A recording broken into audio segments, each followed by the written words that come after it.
So this is the first of a series of compilation videos where if I've got too many games to review, I'll just do a ton of them in one big video. See, all these games here, all these lovely lovely games, you can't have them, they're all mine, they're all mine! Hey guys, just to let you know what this is all about, this is a compilation review video. Basically, we get these periods during the year where there's either a drought for board games or there's a complete flood of board games, particularly after a convention like Essen. With Essen, so many board games get released just there alone, let alone the rest of the year, that it becomes impossible to do a video for each one, even all just the popular releases. There's so many games to review, and I just physically don't have the time, especially as I'm trying to get Season 3 even remotely started, and it's difficult when there's so many games. So an idea I've had is that I'm going to do a compilation video every now and again. How often these will happen kind of depends on the market, really. But certainly around convention season and certainly on the lead up to Christmas, it's going to happen. So maybe you could call this my excuse for a Christmas video. I don't know, because it's not really something I tend to do. So I've done some review videos for games on their own. This is just going to be a case where I review anywhere between 5 to 10 games and spend about 5 minutes a piece on each, or at least attempt to do 5 minutes a piece on them. You know how I can talk. So these will be games that I feel don't need as many plays to get my first thoughts. You know, they might be first impressions only, in which case I will let you know if they're first impressions. Or it may be a case that I just feel like, well, I've played it enough, but I don't think the general audience want this as a full-on review. Like, I don't think there's much, shall we say, buzz for it. So, we'll see how this goes. Hopefully this is an idea that works with you guys, you know. I mean, if you wanted more reviews from me, then, well, you're getting between 5 to 10 in these videos alone. So, how bad can that be?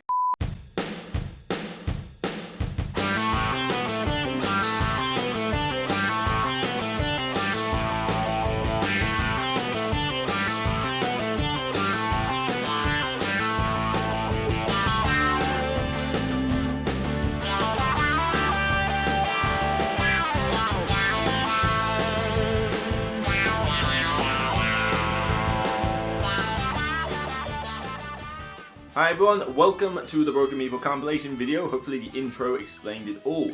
So in terms of what games I'm going to put in this one, well, you'll have to read the description to find them all, because I'm not going to tell you every single game as I'm looking at them here. It's almost like being Christmas. I'm surrounded by games, and I don't just mean the ones back here.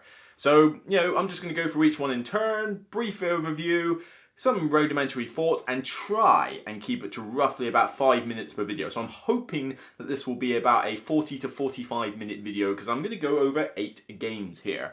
No particular order, no particular theme or anything like that, just a bunch of games that I want to talk about in quick time. So let's see. First up, I'm going to start off on a very high note. Here we go. Camelot 2nd edition. This is Eggert Spiel's reprint of a classic gateway game, Camelot. In this one, you are involved in a race of these camels that are going around a one-way track.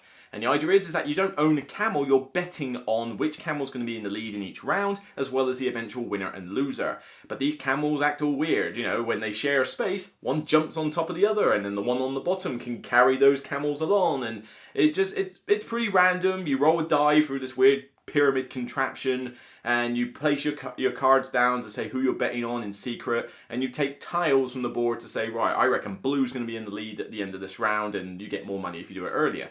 It's pretty much a random, zany, fun game, and you shouldn't be like going into this with a serious mindset, but I was on the original Camelot, mainly because I didn't think it visually looked the part. It was alright, it was bright and colourful, but the pyramid was kind of flimsy, the production quality was not that good, and I felt like it just could have used maybe 1 or 2 more extra rules, or just a bit more improvement in certain areas. And maybe when I first played it, I probably took it a little bit too seriously myself, thinking, yeah, this is just a random luck fest. Now though, Eggert Spiel has come out with a 2nd edition printing, and for those of you who are thinking, I've got the 1st edition, should I get the 2nd edition one? Only if you want 2 things out of this box. Firstly, the production quality. Production quality in this is superb. It is so colourful, so bright. The artwork is fantastic. The board has a pop-up tree oasis every time you open it. The pyramid's made out of plastic so it doesn't like crush. It actually works. You know, you can shake it and the dice come out. And the camels are solid blocks. I swear if I threw one at you, I could give you concussion.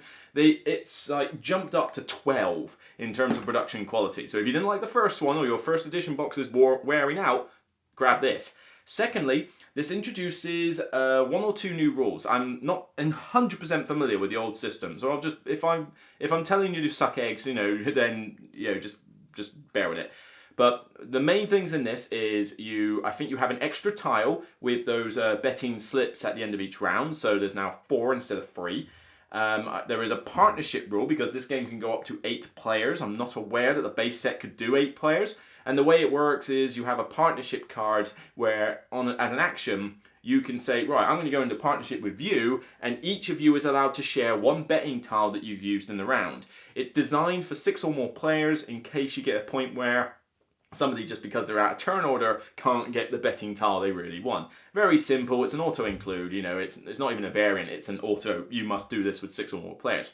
The main addition, though, are 2 crazy camels. I think maybe an expansion or a promo might have done this for the base game, but it certainly wasn't in the base game. You have a white and black camel that now go backwards along the track. They have a separate die of their own. There are rules to dictate which one moves at whatever time as soon as the die appears.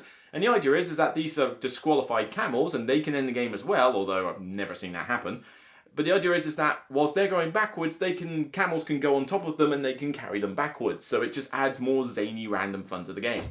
Camelot I'm really warming up to this now. You know, I get it. It's a zany, fun gateway game. I've taught this to new players. It's fantastic now. I've really upped my rating of this, but some of it has to come down to the fact that A, it can do a gateway game for lots of people in a short space of time, and secondly, because this just looks sublime. This is one of the best produced games that I have seen Eggertspiel do, and if you are a fan of the original Camelot, where we were thinking, maybe, maybe not, you should grab this one. I would give this personal rating of something like a 9. It's, you know, it's a random luck fest, yes, but it does what it needs to do perfectly. And I love to bring this out for gateway sessions now. So this is a 9. I almost thought of giving it a 10, but maybe the luck factor, you know, will annoy some people. But no, this is a solid gateway game. You need to grab it. Okay, let's continue down the gateway front here. Let's go on to this one. Okay, we have Azul, Stained Glass of Sintra. Now, I've already got Azul down here, and Azul is a great game. It's not one of my favourite gateway games, but I mean, you can't deny that this thing is just the hatness. You know, everybody's heard of this game now. People have played it at gateway events, at cafes, and that. People just gravitate towards Azul. It is a superbly designed game, so I can't knock it for that. This is basically a kind of sister game to it. It still uses that mechanic of you take tiles from the middle, and in fact that is an identical mechanic to what's in Azul. The only thing that's really changed is now the tiles are translucent and you are building these stained glass windows. Think sort of Sagrada, but without any dice rolling. And the idea is that as you take the tiles, you're trying to place them on your windows so they match the colours, but you have a little pawn at the left-hand side of your sort of player board, and you have to move it to whichever window that you're building on. And it can't go backwards without you spending the whole turn to reset. So you have to be careful not only about what tiles you need, but also not dropping excess ones, but also where you move that pawn. I mean, if he's all the way at the very end, then you've probably got to spend the whole turn resetting him, and it's like, when's the best time to do that? Other than that, though, it's just basically a different method of scoring. The minus points are cumulative instead of on their own now. But other than that, the game is pretty much 95% Azul, and this is the inherent problem here. The game itself is good. I like it, I'll play it. But I see no reason to have this game if you own the original Azul, unless you really want something just a little bit more meaty than Azul. This is definitely kind of the next step. I mean, you could call this a gateway game, I suppose, but then you've got Azul, which is a much better example of a gateway game. This one is a little bit more meaty, maybe for those players who like the mechanic but just want a bit more involvement, in which case this could be the game for you. Personally, though, I don't like the fact that this is 95% Azul. Literally, you have changed the scoring method and what you do with the tiles. That's it. The picking, the choosing, the dropping excess ones, it is exactly the same. It's so similar that, I don't know, it just, the whole thing of it, as much as it is cool, it just feels like it's got the words cash grab literally printed on the front of the box. I mean, all they had to do was print the word Azul on it and make it the same game practically, and suddenly everybody's hyped over it. Not to say it's a bad game by any means, but I have Azul. Why do I need this? And if you're going to ask me which one of the two would I pick, I'll pick the original Azul. It is easier to teach, it is less punishing, it's, I think the tiles are easier to see because the translucent tiles in here look good, but I guarantee you there's going to be two colours in the wrong light that you will not be able to distinguish at times, and it gets infuriating when that happens. But the other problem I have with this is one that people have with the original Azul, which is exasperated here. In the original Azul, people thought, well, luck of the tiles what come out. I mean, let's say a bunch of red tiles come out and I've already done most of my reds, it kind of hampers me for a turn. Granted, that does happen in the original Azul, even though it's not quite as common as that, and there are ways around it. This one though, that is taken up to a whole new level, because you have your window panes in front of you and they're random. You've got each player's got their own set, but it's random how you set them up. You just go, there's my windows. You might have a set of windows that pretty much wants a ton of whites, and then they don't come out. Where in this game though, having that happen to you is far more damaging, because people can just get ahead and start completing windows, flipping them over, scoring multiple points, and you're hindered because your windows just happen to not want the tiles that come out.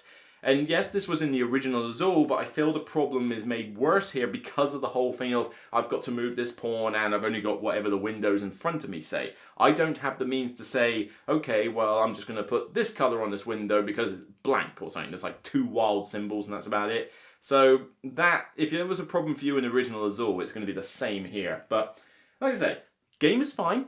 But the thing is, I only gave Azul about a 7 last time, because I thought this is well designed, this is perfect for gateways, I recommend it to all game cafes and stuff like that, but it only gives me so much enjoyment, so I gave that one a 7. This, I can only really give a 6. It's alright. I like the tile choosing mechanic. I'm just not a huge fan of the whole window building and pawn moving thing in this one. I don't think that's as interesting or as cool as the mosaic building one in there, especially when that one you can flip the board over and do some other cool stuff with this. Here you just have two different methods of scoring, which we do.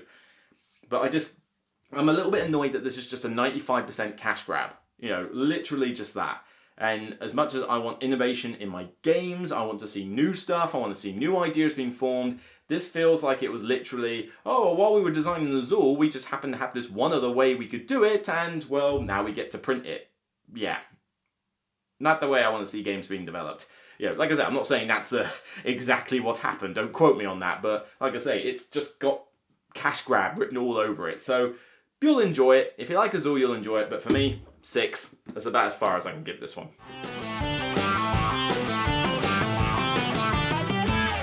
Okay, I believe I've got 2 more gateway games here, so let's start off with a recent Kickstarter that I just got in the post.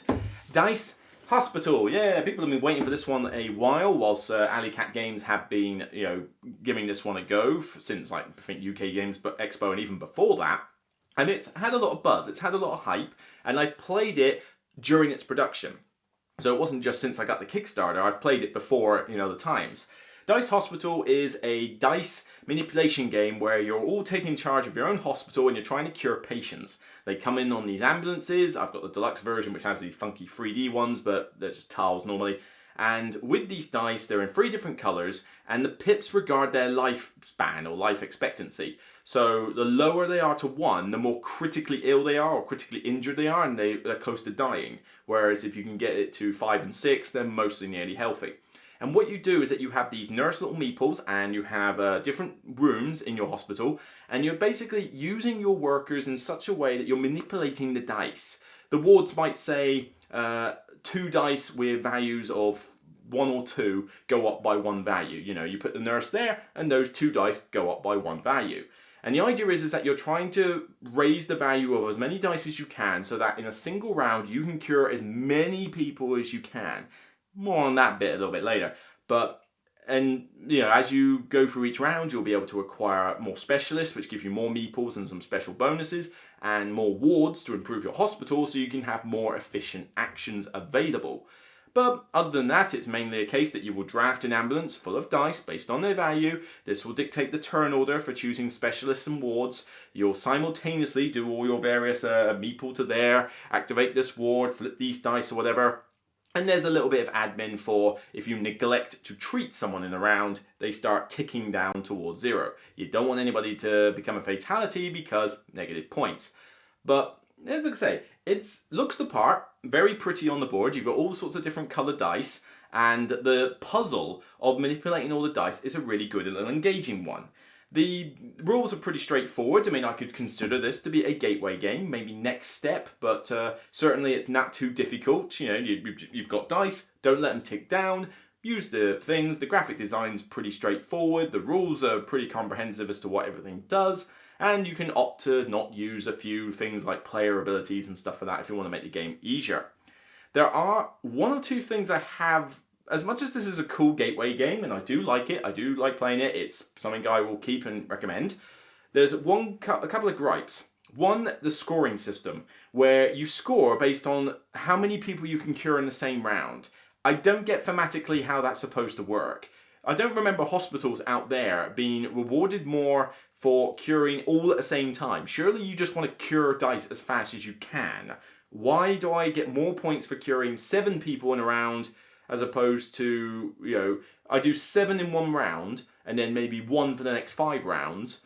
Why is that better than me doing the same number of people but spread out throughout the whole game? It's kind of odd, and it does lead to some sort of wards being a little bit worse than others, I think. But like I say, it's a gateway game. It doesn't last too long. You're talking 90 minutes max, although you better hope the game only lasts 90 minutes max, because this can be played 1 to 4 players. Solo mode, great fun. Nice little simple objective tiles you got to meet, get the most points, whatever.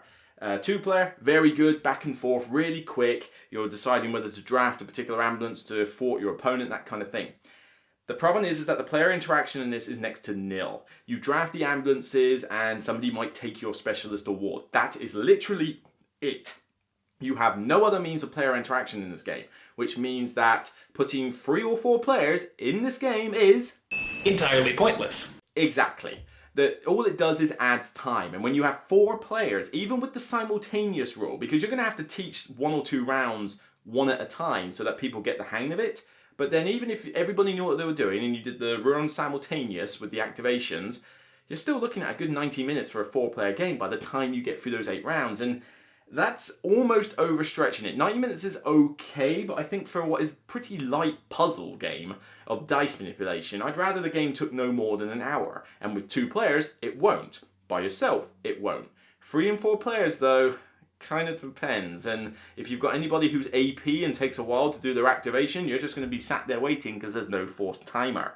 It's, like I say, decent game all round. I recommend it to cafes. I think if you like the idea of a hospital theme and you like dice manipulation, this is one to go for. For me, I give it a 7. It's a decent game. I'm glad I kickstarted it. It will stay in my collection and hopefully game cafes will start having it. But I feel I'm going to be playing this one solo and 2-player a lot more than I'm going to be playing it 3 and 4-player for that reason. Okay, and the last gateway game, or at least, yeah, definitely the last gateway game we're going to talk about here, and that is Days of Wonder's new release, which has had not the most amount of buzz, I'll admit, especially for Days of Wonder. The River. The River, literally, to sum up what I think of this game in one phrase, I could call this my first worker placement game. That's effectively what The River is. You have a bunch of workers and you are building these tiles on your map along this river. These buildings allow you to produce certain resources like brick and stone and wood, the typical 3, and also store resources. You have limited storage. You have a few spaces on another board where you go to gather the resources, to acquire building cards, to actually build the buildings, and these aren't buildings with special abilities, it's a card with a picture of a hut on it and it requires 3 brick and 2 wood. That's pretty much all the difference is. There's some bonus points for building early. There's a really funny turkey meeples as they are. So turkeyple, I suppose, is the correct term for it. which are basically wild resources, and like I say, first game I've seen with turkey meeples, that's pretty sweet. But the game is pretty straightforward. You just take it in turns, do your worker placement like every other worker placement game, gather resources, build buildings, and acquire tiles, put them along your river, and you're hoping to have the same type in various columns to score more points. But as you build these tiles, there's a bit of a, I would say a bit of a weak excuse for a catch-up mechanism, which is as you build too many tiles, your workers like stay put and get fixed, so you have less workers as the game progresses. But other than that, you know, it's really straightforward. And that's the thing with the river. It looks nice, it's colourful, it's bright, you know, it pops on the table just like every other Days of Wonder title does. Days of Wonder is more known for doing their really good gateway games, you know, Ticket to Ride and Memoir 44 and Shadows of a Camelot, you know, stuff like that. But they have done some meaty stuff like Five Tribes and Yamatai as well. This is definitely like gateway level. And certainly, as I've played it, I enjoy it. I will play it. But I don't think I'm going to own this one, and it's not one I'm going to seek out myself personally. But that's not to say I think the game is bad. It's relatively generic, you know, it's not like there's anything brand new here as a mechanic. But what this does is that it fills a niche. Everybody who is like, oh, I want to play a worker placement game, but which one do I grab first? People usually say Lords of Waterdeep, which is a great game. I have it on my shelf down there. But I want to play Lords of Waterdeep with the expansion. I don't want to play base set Lords of Waterdeep anymore. And even base set Lords of Waterdeep, it's not the simplest worker placement game in the world. I mean, come on, there's a reasonable amount you've got to teach somebody, even in a base set version of Lords of Waterdeep. Not to mention, it can take a fair while to finish if you're teaching multiple players. This box says 2 to 4 players, 30 to 45 minutes. Yeah, you are talking no more than an hour, tops, with this game, and probably 45 minutes is actually pretty accurate. You could get this done in 30 minutes with 2 players, I'm pretty certain. It is nice and short. But if you're now thinking, well, I want to teach someone worker placement, which game do I do? This one. This is something that every game cafe out there needs. By minimum. This should be one of the first games they should be thinking of in there, because worker placement is not an easy mechanic to teach people. There's a lot of games that use it, but they're usually quite meaty. This fills the niche. It is now the perfect game to teach worker placement with. It's still enjoyable. I don't think it's boring, you know, even though it's really simple. But if they can't learn this game, then they're going to struggle with every other worker placement game you throw in front of them. This is just the perfect introduction.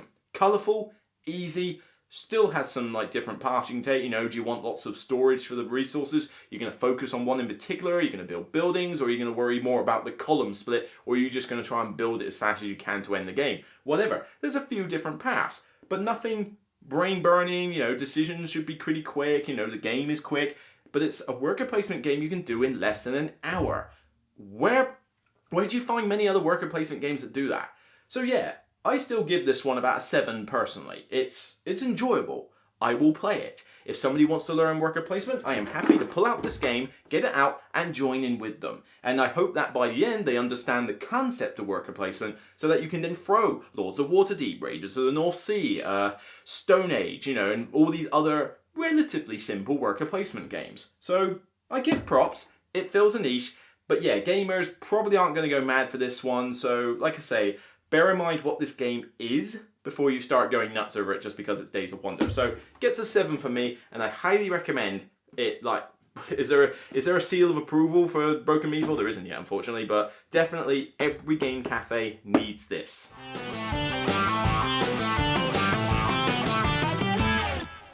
Okay, those 4 games I've been mostly positive about.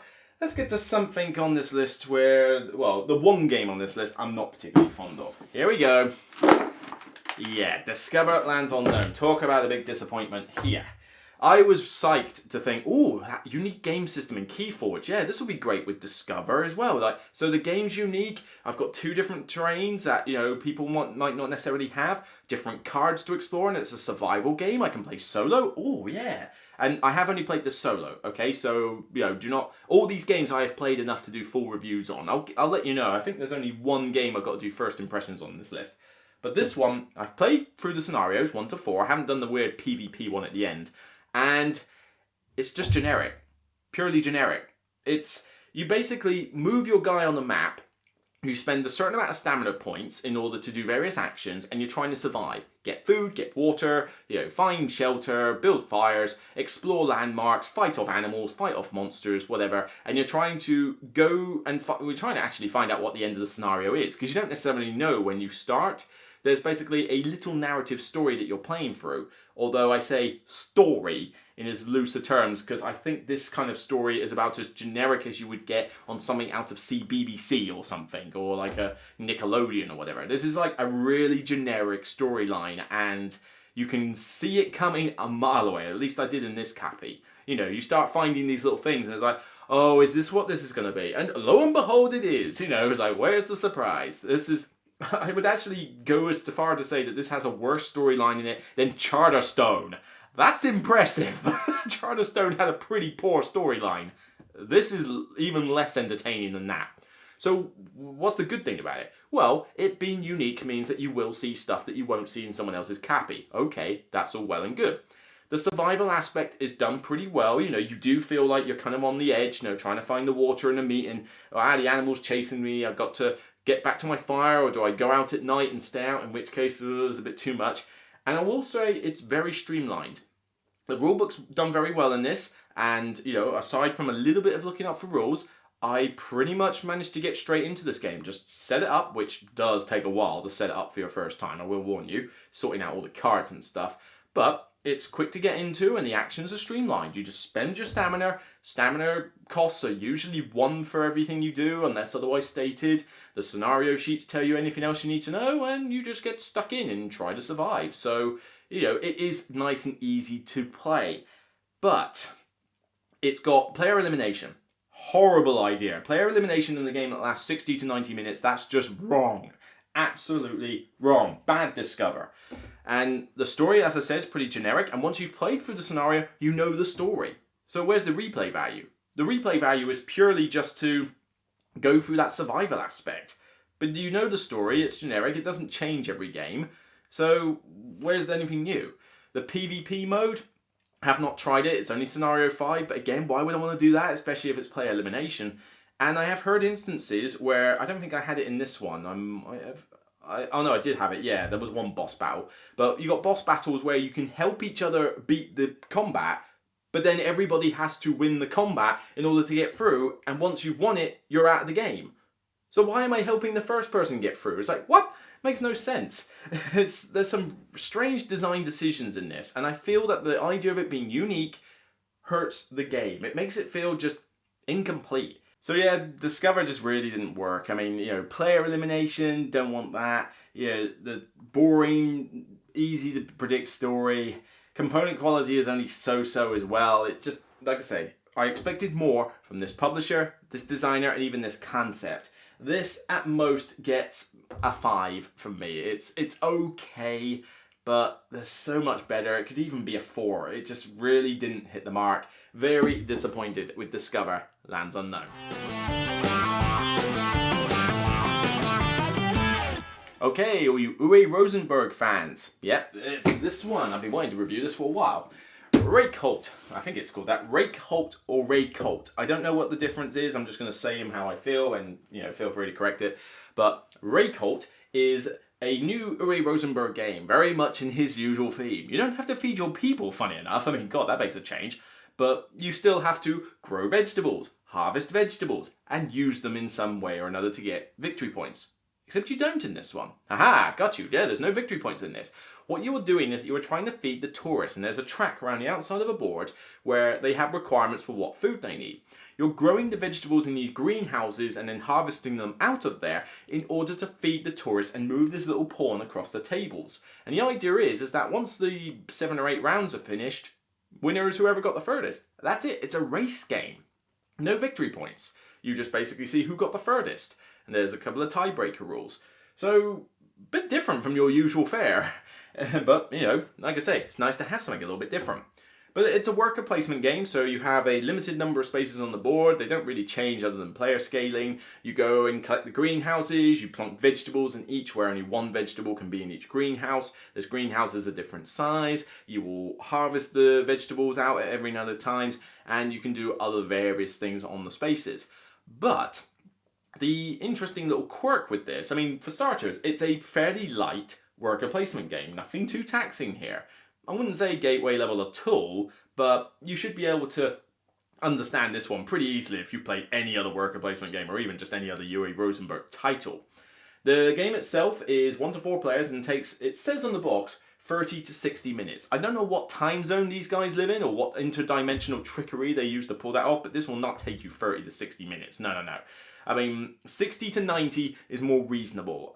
You could maybe do this in less than 60 minutes by yourself, and I have tried the solo mode. It's a stupid excuse for a campaign. It's basically a story mode, gives you this little weak narrative and gives you some extra cards. Oh, well, great. You literally could just ignore the story mode and just rip out the cards and stick them in a normal game. That's probably just as good. But yeah, 60 to 90 minutes is a more accurate time scale. If anybody is getting this done in 60 minutes with 4 players, I need that. I need evidence because I do not believe that's possible.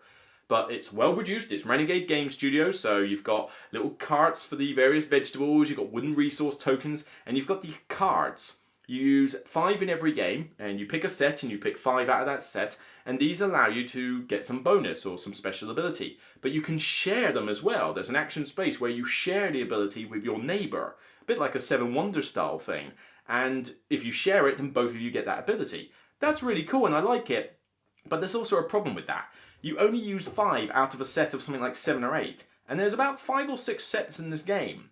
You really don't see a lot of these cards very quickly, but they're one of the best aspects, and you want to see more of them. So I almost house rule that you just use the entire set, and it kind of works alright. I don't think it's unbalanced the game since I've done it that way. But yeah, it would have been nice to have seen more of these cards come out each game. 5 just seems really limiting. It does sort of affect how the game will play, but it's not like they have like game-changing effects that's going to drastically change the way it plays each time, so I just think, why not have more cards available? I just found that kind of weird, and story mode-wise, who cares about story mode, but nice to have a solo mode in it, not going to complain. Looks the part though, and I do like it. It's a nice, simple Uwe Rosenberg style worker placement game. I enjoy growing the vegetables and harvest them out like from the greenhouses. It's nice to be able to get that feeling from an Uwe Rosenberg game in 60 to 90 minutes, rather than something like Caverna or Le Havre or anything like that, which can take anywhere from 2 to 3 hours. This is kind of on par with Nooseford in terms of complexity, but Nooseford I found pretty generic, wasn't a fan of it. This one I like a bit more, so I still enjoy it. It's a good little game. I give it about a 7. Decent if you like an Uwe Rosenberg fare and just want something a little bit simpler.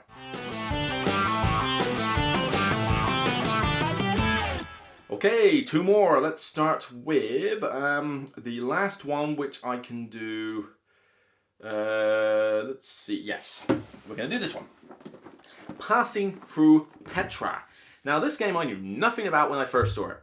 No idea. Didn't even know this was going to exist. But, shall we say, I had a bit of a thing with Renegade Game Studios this say. Was there any more? There was Ray Colt.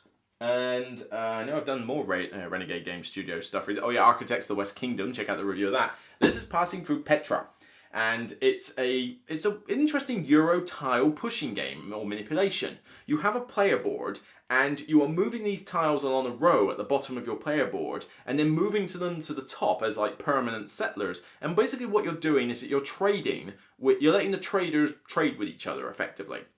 This is a Euro game which is set in Petra. Traders are coming along this big caravan in between these canyon pieces that you actually put on the board, and the idea is that you will trigger certain actions by moving a pawn on this little grid, and with those actions you're manipulating the tiles on your player board in such a way that you can conduct these various market actions, and the market actions allow you to move on these various rondels to get bonuses, but also to place out influence cubes.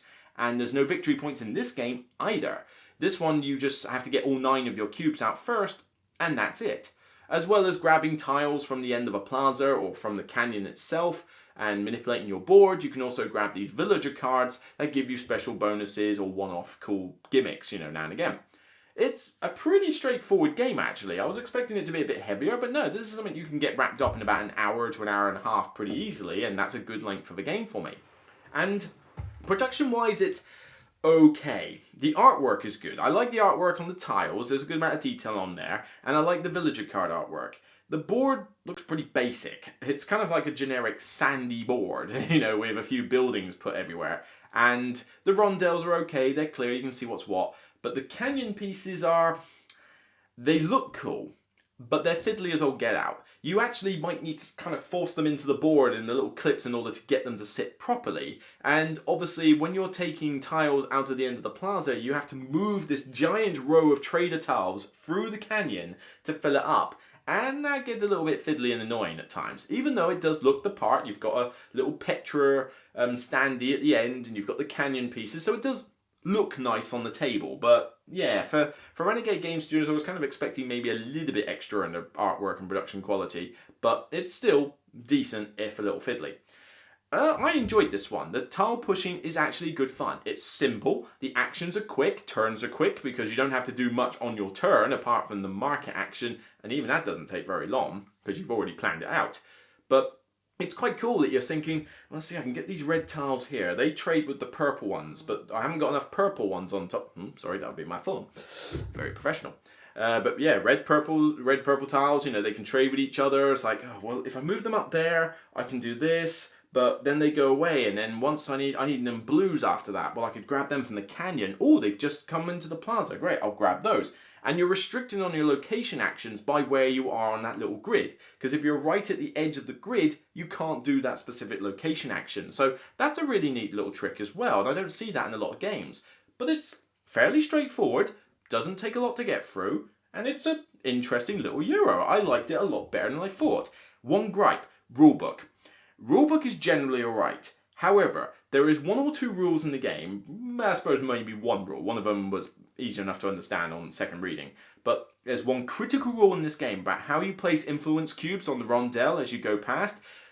Go on to FAQs, go on to Board Game Geek, speak to the designer, make certain that you have understood that rule, because if you don't, you will break the game. And it is very badly worded in the rulebook. The rulebook would actually be really good, except for that one, maybe two little rules in here, which are like so important, but the way they're worded is like beyond belief it got through playtesting. It's like, seriously, did no one read this bit of the book and think, hang on, that looks a little bit, I'm not entirely sure. Sounds like it was a bit too much like within an echo chamber when they were designing this. But the game itself is good fun. Just get past that little hurdle with the rulebook and you have an entertaining tile pushing game that caters for 2 to 4 players and gets done within a quick amount of time. So I overall have enjoyed this one. I have not played it a lot. I've only played it twice, so this is kind of first impressions really.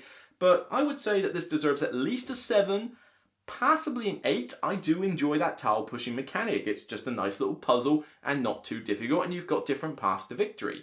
So yeah, this was a surprise hit for the year for me actually, passing through Petra.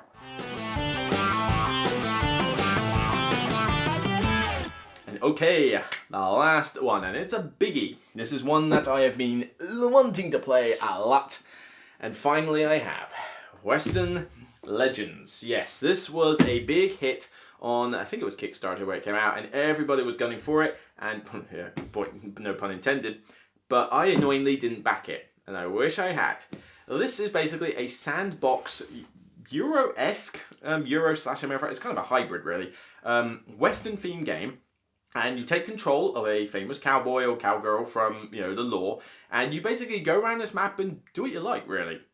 You can do anything from play poker, to round up bandits, to rob banks, to prospect for gold, to gain cattle. Gain cattle, do you deliver it to the rail yard? Do you deliver it to the opposing branch? Do you want to be a wanted player and do lots of, get victory points each round but then have to run away from the sheriff and marshals? Do you want to be one of the marshals so that you can go and round up bandits for more marshal points and also go and arrest players who are playing in a negative fashion? There's all sorts of cool things that you can do, and you choose what you want to do.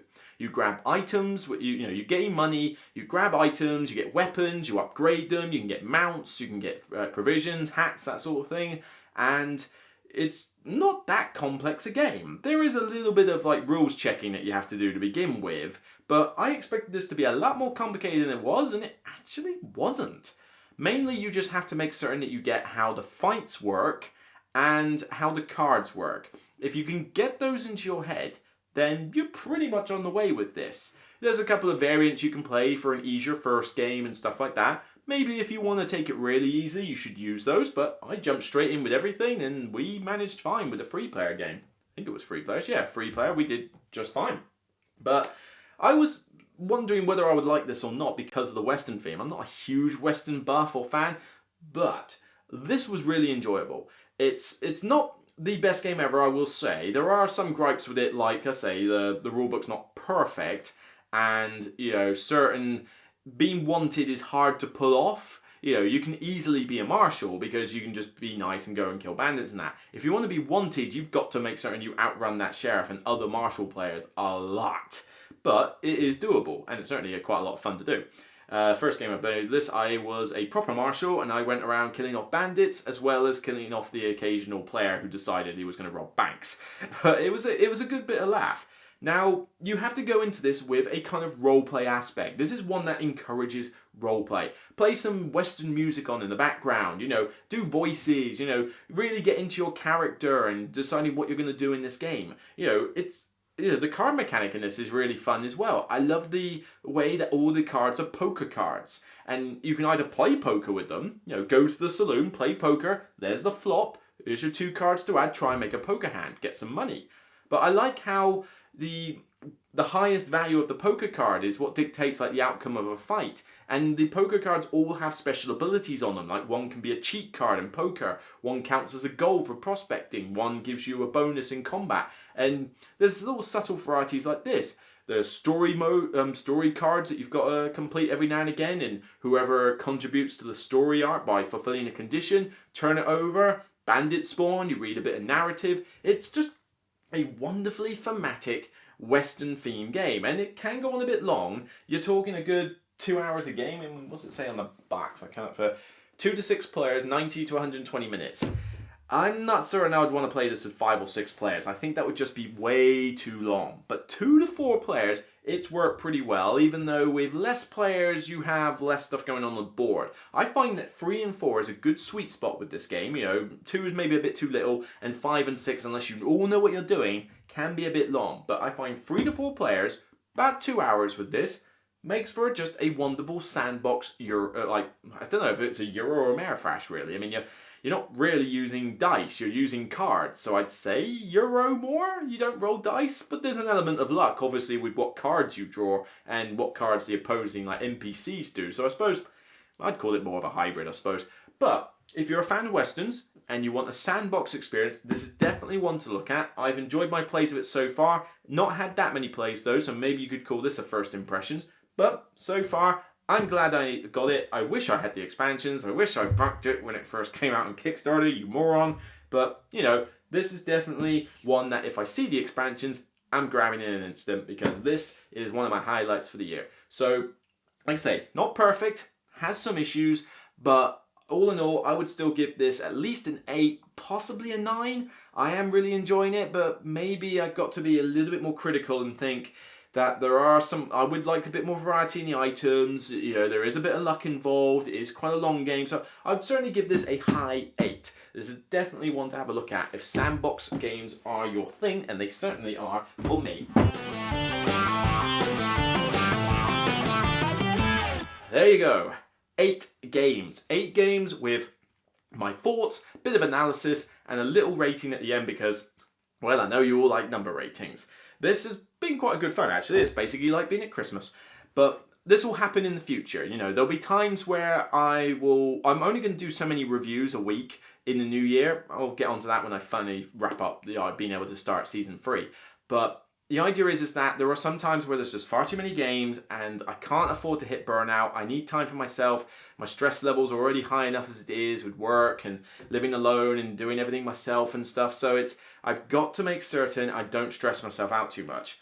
And when you've got so many games here that you just want to try, want to play, and people want to know your thoughts about, you can't do a 20-minute video review about each and every one of them. And 3 minutes, 5 minutes, like some people do, isn't long enough to do a detailed analysis of certain games. But for games like these, I felt like I focused on certain ones that were more buzzed, hyped up games, and then they can get a review video.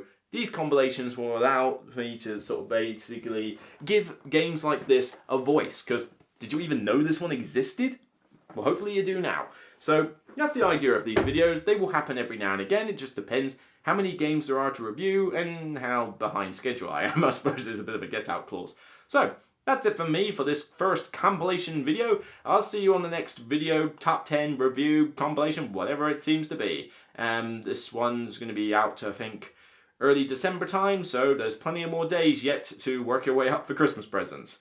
I'm not expecting much this year myself. We kind of have something with the family where we don't get each other that many Christmas presents anymore because I'm the youngest of a family of 5 and I'm in my mid-30s. So yeah, we don't have many presents we need, and if I ask them to try and buy me a board game, good luck with that. So that's it for me. I'll see you on the next video, and remember, out of all these 8 games, doesn't matter if there's too many for you to try, just remember, they're only games. You don't need to try them all, you don't need to play every single game. Just play the ones you like and be happy. Take care, see you next time.